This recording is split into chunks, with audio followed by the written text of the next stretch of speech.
आइल महंगाई के जमाना बलमा जरा जम के बलमा जरा जम के कमाना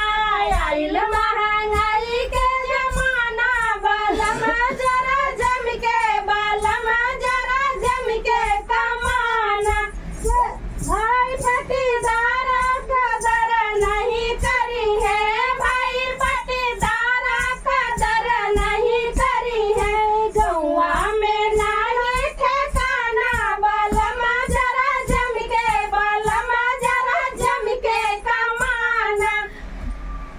आइल महंगाई के जमाना बलमा जरा जम के बलमा जरा जम के कमाना सेठ तना मरी है जेठान तना मरी है जेठ तना मरी है जेठान तना मरी है गौआ में नहीं ठिकाना बलमा जरा जम के बलमा जरा जम के कमाना आइल महंगाई के